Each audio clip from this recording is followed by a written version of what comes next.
What's going on, everybody? Welcome back to Sector for Nerds. I'm Ryan Brower, and today we're going to talk about Boba Fett versus Black Krrsantan, along with the rest of the Book of Boba Fett, Chapter 3, The Streets of Mos Espa. But before we do that, you guys, make sure you guys like this video and subscribe to the channel if you haven't already. If this is your first time watching, I like to do a lot of reaction videos to fan-made Star Wars content, whether that's fan films or tribute videos, and I also like to do a lot of discussions on the latest episodes that appear on Disney+, such as what we're doing here today. So make sure you guys subscribe if you haven't already. It's free, it doesn't cost you anything, and it really helps to support my channel. I would love to become a full-time YouTuber someday, but I cannot do that without your support. So please subscribe. Thanks, guys. So as good as the Boba Fett versus Black Krrsantan fight was, I would say that overall this was an okay episode. It wasn't like there was anything actively wrong with the episode. Like, there wasn't anything where I went, oh, well, why are they doing this? Or, oh, this sucks, you know? I wasn't thinking that, but it wasn't like there was much, I would say, that was great in this episode either. Perhaps apart from that Boba Fett versus Black Krrsantan fight, because we get the back-to-tank, right? Like, every time we see that back-to-tank, it's like, oh, we know what this means. Oh, but wait, we're not going back to Tatooine, we're going to Kamino. And that was cool. But I mean, it was kind of the same shots that we had before. So I was like, oh, wait, what was the point of that? Whatever. Maybe they're just teasing it out more. Maybe we are going to get more Boba Fett as a little boy type scenes. I don't know. We'll see. But then we go to Tatooine where it's like, okay, so we're back with this again. And then Boba goes to negotiate with the Pykes. That doesn't go as planned. And then he goes back. And all of a sudden, the whole village is wiped out. It kind of reminded me of Star Wars Rebels Season 2 when Ezra looks off into the distance and he sees that Tarkin town's on fire, and then he goes over and he sees that, like, the whole place was burnt to a crisp. This was kind of the same way. The only difference here is you actually see not just the city burnt, but you see all of the people dead as well. And so Boba gives them a burial, and then he comes back from the flashback, right? And it's where he's in a back-to-tank, and he starts to open it up, and I'm like, oh, so now the water's coming out of it. We haven't seen this before. Holy shit, Black Krrsantan's here. Black Krrsantan ends up kicking Boba's ass. I mean, granted, he didn't have his armor and whatnot, so we can't really judge who's the better fighter just yet, because Krrsantan came out of nowhere, and Boba didn't have any armor on him. But then, Boba's recruits, the people that he recruited earlier on in the episode, I want to say they were probably like teenagers or maybe kids in their early 20s. They were upset because of the water, right? Because the dude was trying to charge them like 1,300 credits for water, and Boba's like, what? And he's like, here, you're gonna take 500 and we're gonna go our separate ways and we're gonna call this even. Like, 1,300 credits for water. Like, what the fuck? But anyway, his recruits try to help him fight Black Krrsantan, but Black Krrsantan ends up beating them up as well. But, I mean, it isn't until they lure him into, like, the main area where the, you know, the chair is, and the spot where you click the button and he falls through you fall through down to the Rancor cage. That was the only way they were able to get him out of there. I mean, kudos to Fennec for coming in there and cleaning house there. Because I was like, wait a second, where is Fennec right now? Like, why isn't she helping out? But then, of course, she ends up getting there and she ends up saving the day. So kudos to Fennec. I love how brutally honest the Hutts were when they came around. They were just like, yeah, no, we sent Krrsantan to kill you. That was us.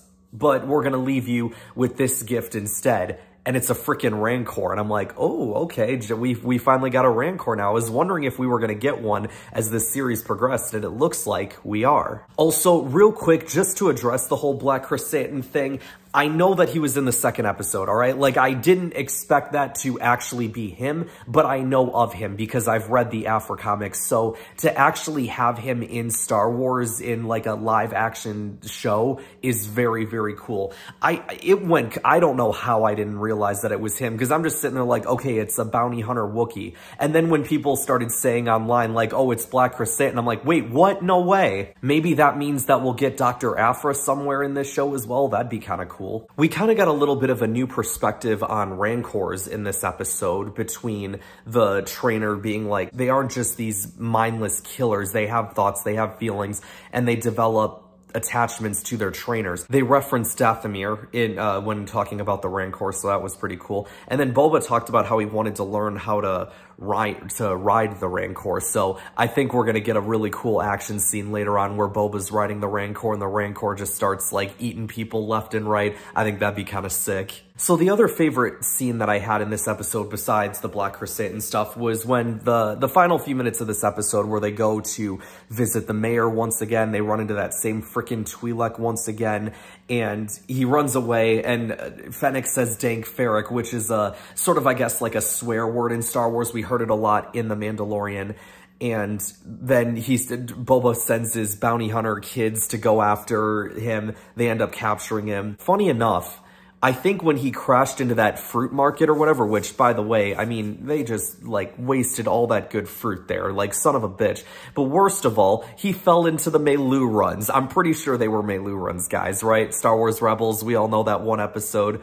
Good stuff. We find out that the mayor is working with the Pykes. And I'm like, okay, so Pykes trying to take over Tatooine, and then Boba's boys go in to, you know, find them, and then they start coming off this ship, and I'm like, huh, okay, there's, seems to be a lot of you guys coming around here. And then Boba's like, yeah, that's not gonna be the last of them either, it's just wave one. And Fennec's like, they're preparing for war. And Boba's like, all right, well, we're gonna do the same. So I'm like, okay, so that's where we're going with this. Boba and Fennec, it feels like we finally have a direction for where this show is going. Because before it was kind of like, okay, we're getting all these flashback scenes, which honestly I thought was more interesting than the stuff that was going on in current time when we were watching these episodes. And I was like, well, where is this show going? What are we leading to? So it appears that we're leading to this battle with the Pykes, this war that's going to be taking place on Tatooine. The thing that kind of makes me curious is what logic is there in the Pykes' movement to Tatooine? Like, what are they after? Is there something on Tatooine that's beneficial to them? Do they need trade routes? Are there secret spice mines or something? Like, what are they after? I mean, I guess, like, it's a good place to do business because you will never find a more wretched hive of scum and villainy. So maybe maybe it's a way for them to sell spice. Because I think I remember in that last episode when they were shooting the train, right? Like, the train was full of spice. So I would assume that they were transporting the spice somewhere, assuming for them to sell it or something like that, right? There is still every chance that we could see Qi'ra in this show. As Dryden once said, right? The Crimson Dawn have an alliance with the Pykes. So maybe there's every chance that Qi'ra shows up in this still, but I mean, not that we necessarily need her. And granted, honestly, like, if she was in the show, it'd be like, all right, cool, but like, for those of you guys know, I wasn't a big fan of Solo, so if she doesn't show up, like, whatever, I wouldn't really care. I think there's more interest if Aphra somewhere shows up in the show, though I doubt it, because I feel like, I don't know, I get the feeling that Black Krrsantan might no longer be in the show, considering that they just let him go, and Boba's like, hey, take it from a former bounty hunter, don't work with slime balls like these, you know? So, I don't know, maybe he'll show up again, maybe not, but I don't know. The way they kind of set it up, it was more like a cameo than anything. Alright, another thing I want to quickly talk about before we wrap this up is Fennec. I feel like, I don't know if it's just me, you guys, and you guys can kind of put your 2 cents into this. I feel like Fennec is a much different character here than we see her in both Mando and Bad Batch. Even though she wasn't necessarily all good, she wasn't like all evil either. So I am just kind of curious, like, because she was sitting there like, you need to do this, you need to do that. Like, we need to, you know, start eating food. Like, you have all this food here, eat it.